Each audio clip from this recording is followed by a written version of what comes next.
Alors je vous souhaite encore la bienvenue sur le programme Comment devenir professionnel du piano en 2024. Tout ce que vous êtes sur le point de découvrir dans cette formation a déjà fait ses preuves, ok? Personnellement, j'ai accompagné des milliers d'apprenants grâce à mes contenus gratuits déjà sur ma chaîne YouTube. D'ailleurs, je vous invite à vous abonner. École de musique-coach Johan. Nous avons plus de 240 vidéos, donc c'est très important. Vous avez pas mal de vidéos et toutes les vidéos sont gratuites. Vous pouvez vraiment avoir pas mal de contenu là-bas. Également dans ma formation privée. Vraiment, je vous le dis clairement. Il y a des formations sur YouTube, c'est bien. Il y a des formations sur les formations privées. Bon, on va essayer d'entrer dans les détails plus tard. Et vraiment, je vous invite vraiment massivement à vous abonner sur notre chaîne YouTube. Vous avez pas mal de contenu là-bas. Tous ces contenus sont gratuits. Mais si vous êtes ici, c'est que vous avez fait le même constat que tous les coachs ne vous diront jamais.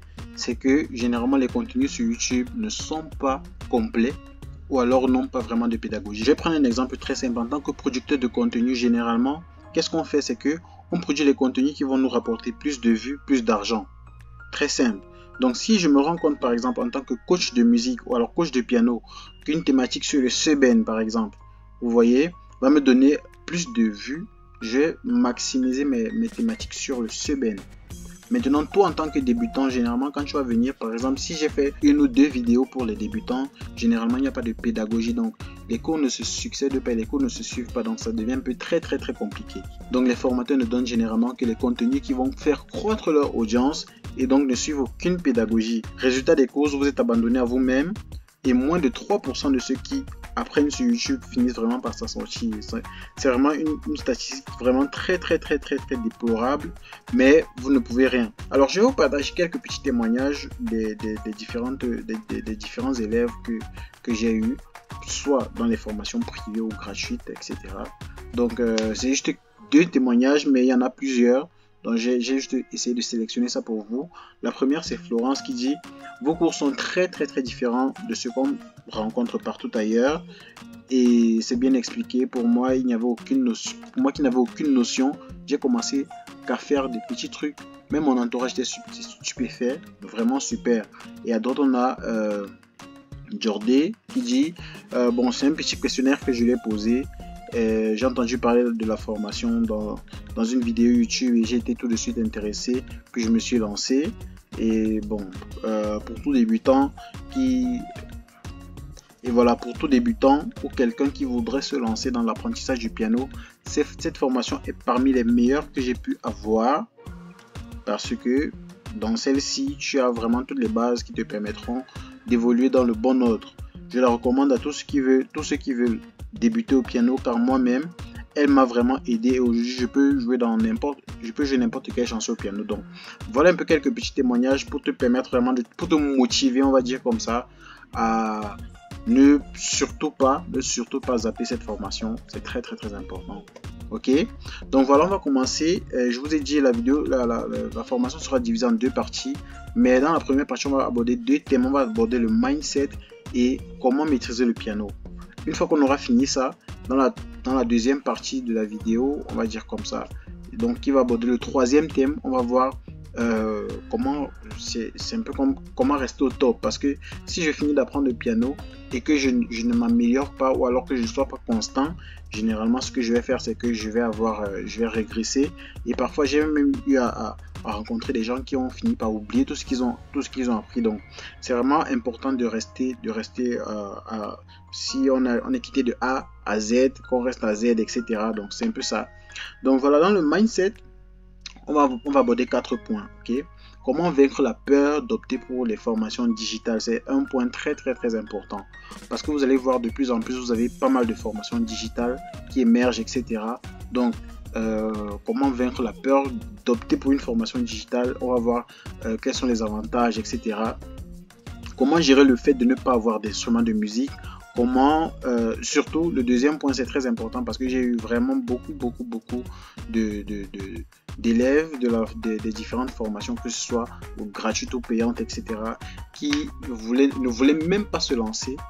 Vous voyez un peu, parce que n'ayant pas de formation d'instruments de musique, c'est très important. Donc il faut vraiment essayer d'éclairer un peu ce point là. Comment se donner et atteindre ses objectifs hebdomadaires? Généralement il y a des gens je sais pas comment je vais dire ça, parfois oublie de jouer, alors que c'est un peu comme une formation. Une formation, il faut vraiment de la constance dans ce qu'on fait, etc.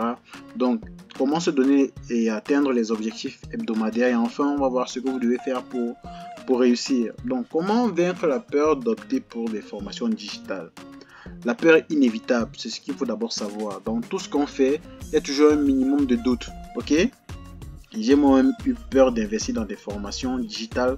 Bah, ça c'est quand même il y a longtemps, hein. Surtout concernant la musique, bien sûr, j'ai eu à apprendre des formations digitales un peu de part et d'autre, mais c'est un sujet qui vraiment nécessitait que je prenne uniquement des formations digitales. Dans un domaine comme la musique, c'est soit un peu très complexe parce que c'est préférable une formation en présentiel, etc. Et pratiquement, je vais dire quoi, 30% des personnes qui me contactent disent toujours, ou alors s'en vont parce qu'ils disent, ok, je veux pas de formation digitale. Certains de mes élèves également ont été très méfiants, je vous le rassure. Ils étaient très méfiants de prendre ces formations digitales, comme celle-ci par exemple que je suis en train de vous donner. Mais je vais vous donner quelques astuces pour vaincre la peur de prendre une formation digitale au piano. Dites-vous bien que le monde évolue, ça c'est la première des choses. Il faut vous dire que le monde évolue et on ne va pas toujours rester physique, ok? Je peux être, je sais pas trop, je peux ne pas être dans le même pays que toi, mais je te donne une valeur ajoutée, une formation qui va te permettre vraiment, toi, je sais pas comment je vais dire, vous voyez, de progresser, ok? Je suis pas obligé d'être près de toi pour te donner de la connaissance. Je sais pas si on se comprend un peu.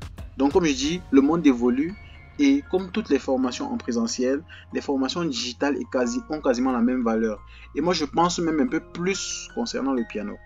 Ok, je vais vous dire pourquoi je dis plus. Donc, retenez bien ça, le monde évolue. Et quand le monde évolue, la technologie évolue avec. Donc, si vous voulez rester en arrière, c'est votre problème. Moi, je vais le dire comme ça. Alors, dites-vous également que c'est juste un prétexte ou une excuse de se dire je ne veux pas de formation digitale. Surtout au piano. Moi, je parle vraiment du piano. Dites-vous que c'est un prétexte ou une excuse de ne pas prendre, par exemple, de ne pas prendre une formation digitale au piano, parce que vraiment avec la formation digitale au piano, tout ce que vous avez en présentiel y est. Et aussi, regardez l'avantage majeur des formations en ligne, c'est que vous pouvez les révisionner une fois. Quand vous travaillez par exemple avec un professeur, généralement, lorsque vous travaillez avec un professeur en ligne, avec un professeur en physique, il vous donne, je sais pas, vous travaillez par exemple dans une école de musique, on sait que, ok, après un mois, vous avez fait par exemple 12 heures de cours par mois, et après les 1 mois, vous devez peut-être être à la 5e leçon. Je prends un exemple. Si vous faites une formation digitale dans laquelle vous avez accès au contenu, vous n'avez pas besoin d'1 mois pour faire 5 leçons. Vous pouvez faire 10 leçons en une semaine. Vous voyez un peu? Donc il y a une vraie différence, il y a un gros décalage entre quelqu'un qui prend une formation digitale et quelqu'un qui va travailler avec un professeur particulier. Et surtout si la formation digitale a un accompagnement, comme ce que je suis en train de vouloir faire, vous allez vous rendre compte que dès que je travaille, dès que j'ai un petit blocus, je contacte le coach, il me débloque, et dès qu'il me débloque, qu'est-ce que je fais? Je continue à travailler, tout simplement. Donc vraiment, dites-vous que les formations digitales ont vraiment cet avantage-là de vous permettre d'avoir une flexibilité dans votre travail. Vous pouvez faire 10 heures par semaine, vous pouvez faire 20 heures par semaine de travail, vous pouvez faire 30 heures par semaine de travail, ça dépend vraiment de vous. J'ai un élève qui faisait pratiquement 25 heures de travail par semaine. Il a fini la formation et très rapidement, il devient un très bon pianiste. Maintenant, vous pouvez être un peu occupé, et puis, mais c'est vous vraiment qui définissez votre tempo de travail lorsque vous prenez une formation digitale. Maintenant, comment gérer le fait de ne pas avoir d'instrument de musique? Voici naturellement ce que tu penses, c'est que je n'ai pas encore d'instrument de musique et je vais acheter une formation lorsque j'en aurai un. Et cela ne sert à rien de prendre une formation avant de chercher un clavier. Généralement, c'est ce que tout le monde m'a dit. En tout cas, la majorité des élèves qui n'avaient pas encore de clavier, généralement, c'est comme ça que vous pensez. Je vais acheter un clavier, ensuite je vais venir prendre la formation. Mais ce que vous ignorez, c'est que la plupart de ces personnes qui m'ont toujours dit ça n'ont jamais acheté ni le clavier ni la formation.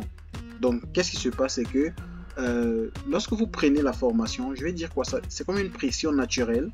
J'ai une formation, il me faut avoir le clavier qui va me permettre d'appliquer la formation, alors qui va me permettre d'appliquer les connaissances de la formation, et directement, vous voyez un peu, vous avez un état d'esprit qui est un peu différent par rapport à celui qui dit je vais acheter un clavier, il peut arriver N choses et puis finalement vous n'achetez pas le clavier. C'est un peu très compliqué, mais ce que je vous recommande vraiment c'est que le fait d'avoir un clavier ou alors le fait d'avoir même parfois une formation vous donne une pression naturelle, on va dire comme ça, une pression naturelle pour avoir un clavier plus tard. Et vraiment, vu que les claviers ne sont pas chers, je vous encourage d'ailleurs, si vous êtes vraiment intéressé, vu que vous avez cliqué sur cette publicité, ça veut dire que vous êtes intéressé, donc vous pouvez avoir un clavier à moins de 50 €. Donc je vous recommande vivement d'avoir un clavier, même si c'est un clavier d'apprentissage. Vous n'êtes pas obligé d'avoir des claviers de 1500, 2000, 3000 €. À moins de 50 €, vous avez des claviers d'apprentissage. Vraiment, je dis quoi, assez propice pour vous permettre vraiment de suivre toute une formation sans avoir besoin d'instruments de quelqu'un, ou bien vous voyez un peu de quoi je vais parler. Donc voilà, comme je le disais, le mindset est que vous devez vous dire que la formation est illimitée, et ensuite le fait d'avoir une formation vous donne une pression naturelle. Vous allez forcément avoir besoin d'acheter un clavier pour vraiment appliquer ce que vous avez appris ou alors ce que vous apprenez dans la formation. Donc c'est un peu comme un vice versa. Bon, c'est très important de ne pas se limiter à la barrière du clavier pour se décider à prendre une formation. Ok? Alors, comment se donner et atteindre ses objectifs hebdomadaires? Généralement, le véritable problème, c'est que en étant dans une école de musique ou alors dans une école physique, tu suis un programme de 3 à 4 heures par semaine. Généralement, c'est 3 heures, je pense bien. Ou alors avec un professeur particulier. Généralement, parfois, même c'est 2 heures par semaine. Donc, tu te retrouves en train de faire entre 10 et 12 heures par mois. Et comme je dis, généralement, ce que les professeurs font et qu'on ne va jamais vous dire lorsque vous allez dans une école de musique, c'est que on se dit, au bout d'un mois, voici quel sera ton niveau. Au bout de 2 mois, voici quel sera ton niveau, etc. Donc, ça fait que au bout de 1 an, par exemple, tu es obligé de continuer avec la formation parce qu'ils savent, dès que tu arrives chez eux, ils savent qu'au bout de 2 mois, par exemple, tu auras un certain niveau. Au bout d'1 an, par exemple, tu auras un certain niveau. Alors que si tu as une formation à toi, je sais pas si on se comprend un peu. Si tu as une formation à toi, ça te permet vraiment d'aller un peu plus rapidement. Et généralement, les objectifs hebdomadaires, lorsque tu es dans une école de musique, tu n'as pas d'objectif hebdomadaire. Ou alors, tu as un objectif hebdomadaire en fonction de leur programme. Ok? Mais toi, tu n'as pas d'objectif hebdomadaire propre à toi-même parce que c'est eux qui définissent tes objectifs hebdomadaires. Quand tu as une formation digitale, tu peux fixer toi-même tes propres objectifs hebdomadaires. Donc, en étant propriétaire d'une formation digitale, tu as la capacité de travailler 5, 10, 15 heures, ok, par semaine, bien sûr. Et ce qu'on ne te dira jamais dans une école de musique. Ok, le programme dans une école est élaboré pour que tu ne suives jamais ton rythme personnel.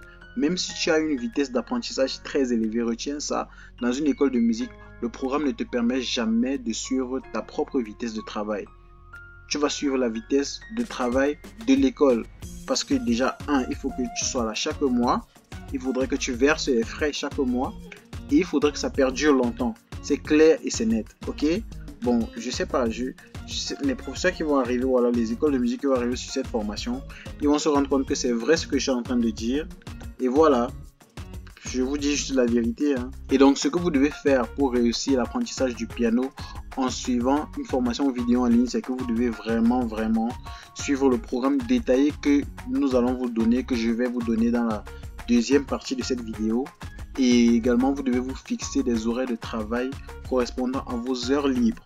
Je précise encore, j'ai eu pas mal de personnes avec qui j'ai travaillé qui sont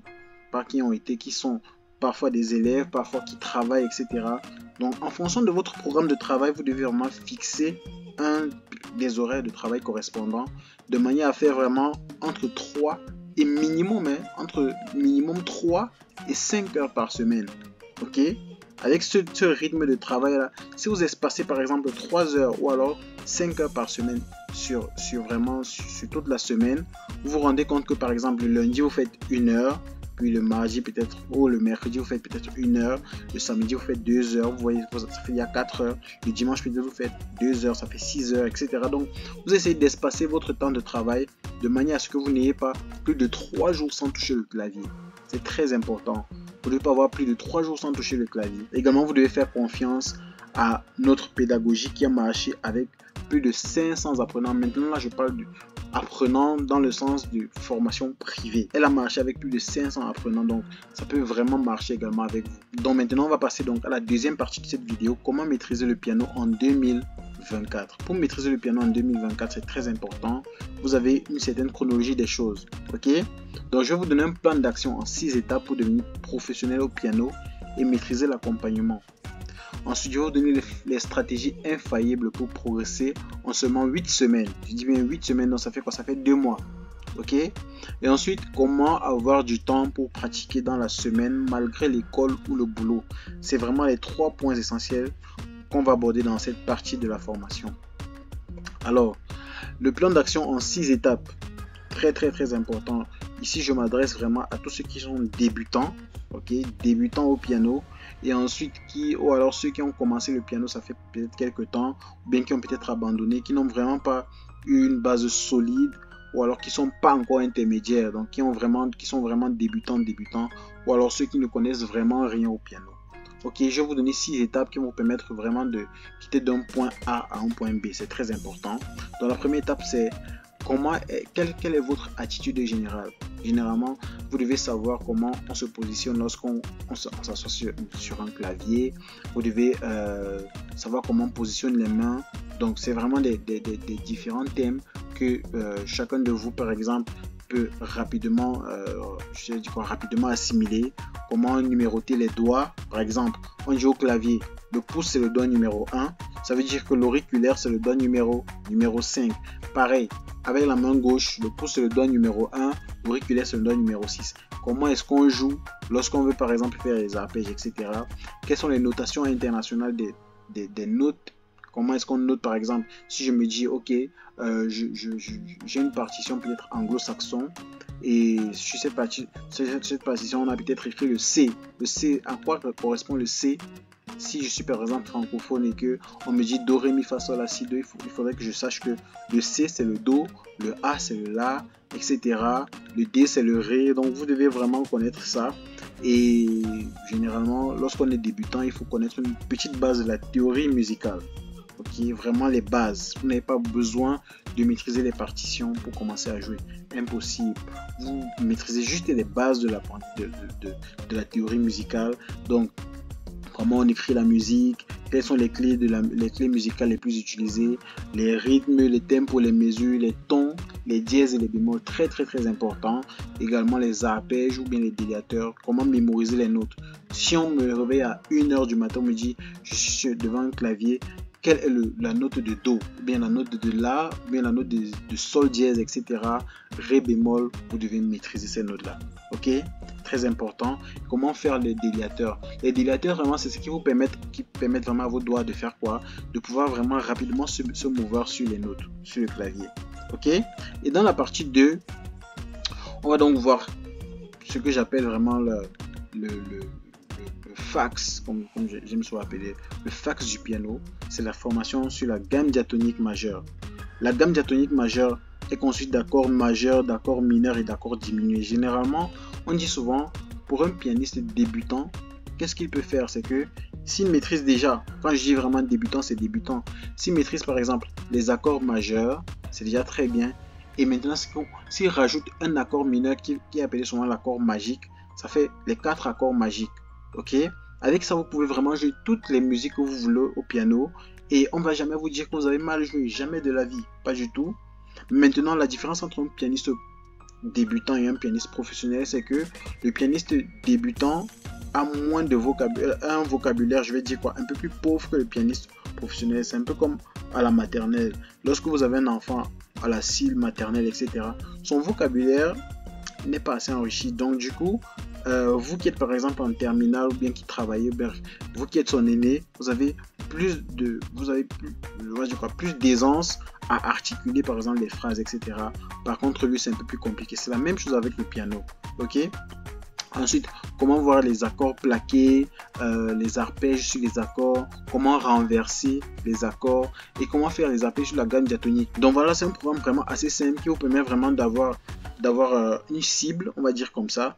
Vous savez que, ok, à la fin de l'étape numéro 2 ou alors à la fin de la deuxième partie de la formation, qu'est-ce que je dois faire? Je dois maîtriser les accords sur la gamme diatonique majeure, les accords majeurs, les accords mineurs. Je dois savoir même les former. Je dois savoir former ces accords-là.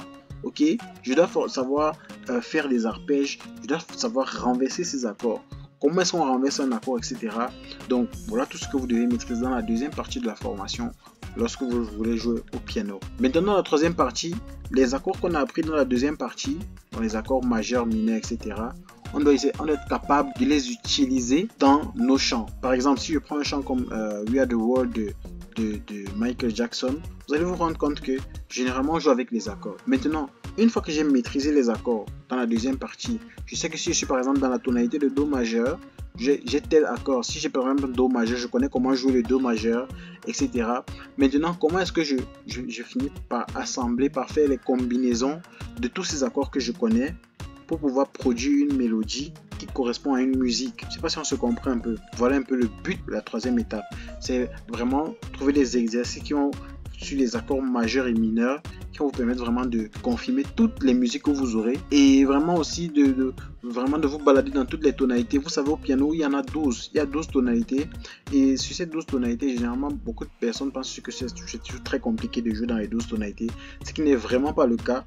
Dès que vous avez maîtrisé par exemple les étapes, le processus de l'étape 2, vous revenez à l'étape 3, quelle que soit la tonalité, vous allez vous en sortir sans souci. Et aussi un gros problème, aujourd'hui encore quand je cause avec certains clients, le problème sur la recherche de la tonalité d'un chant. Après la troisième partie, quelqu'un qui s'arrête là, il peut déjà accompagner, quelle que soit la musique, il peut déjà bien l'accompagner.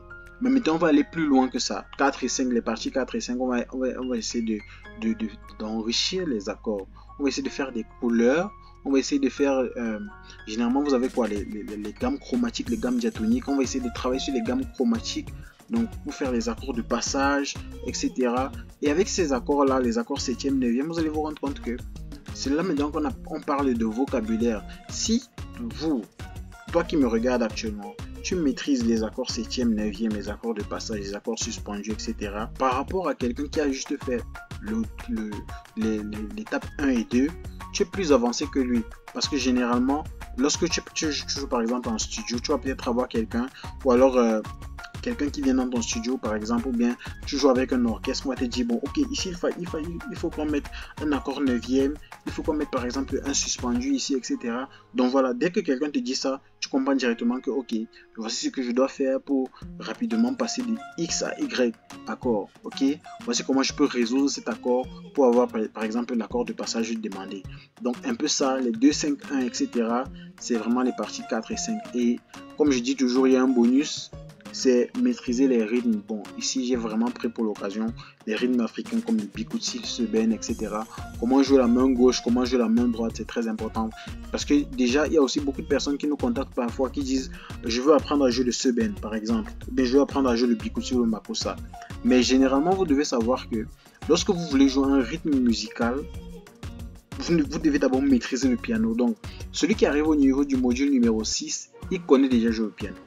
Mais maintenant, il y a une manière, il y a une technique de jeu sur les accords qui vont lui permettre de maîtriser certains rythmes. Donc, c'est très important. C'est vraiment un module qui va vous permettre de mieux exploiter vos accords pour jouer certains rythmes, comme par exemple la bossa. Comment est-ce qu'on joue la bossa, comment est-ce qu'on joue la salsa, ou bien comment est-ce que, bref, vous voyez un peu. Ensuite, les stratégies infaillibles pour progresser en seulement 8 semaines.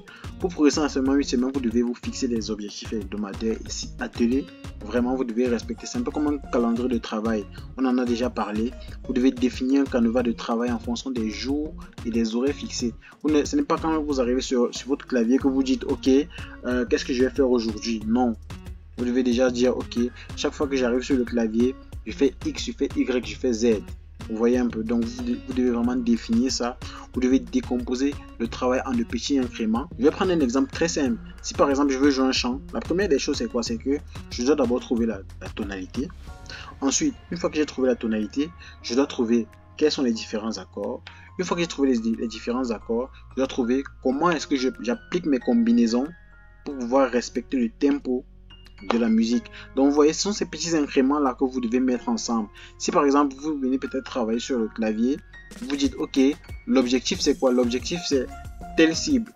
Si vous avez un objectif, vous décomposez votre objectif en de petits objectifs qui vont vous permettre vraiment à la fin de votre travail, pour être vraiment plus productif, vous voyez un peu, d'atteindre l'objectif final. Je ne sais pas si on se comprend un peu.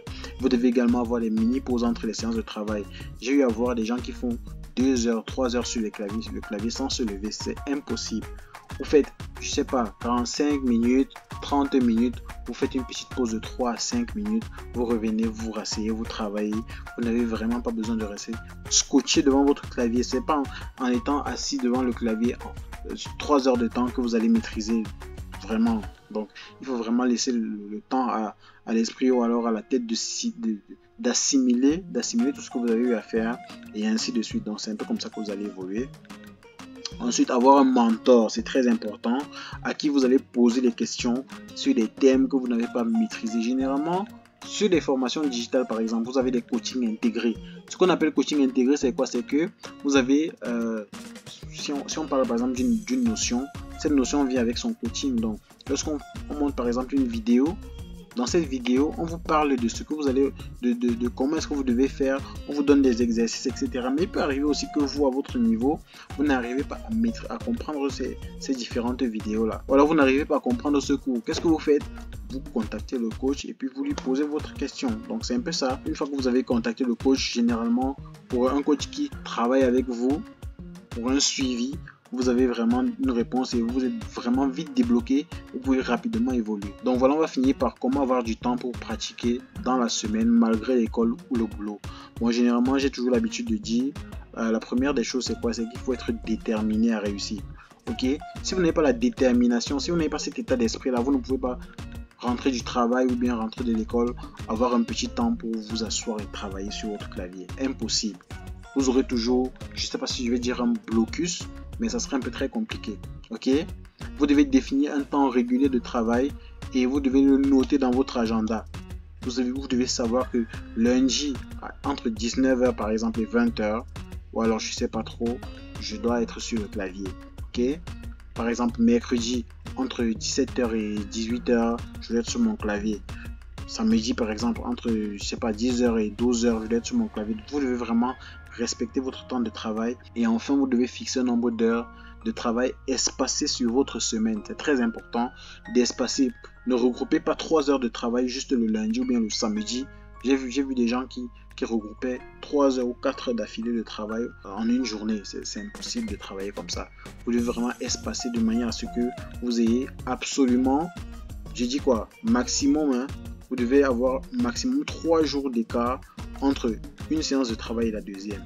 C'est très très important. Donc voilà, dans la deuxième partie, on va travailler donc de la croissance. Comment rester au top lorsque vous avez maîtrisé tout ce que je viens de vous dire là. Comment rester au top. Et rassurez-vous, à la fin de cette partie, je vais vous donner, j'ai une très bonne nouvelle pour vous. Donc restez scotché et d'ici là, on se dit à très bientôt.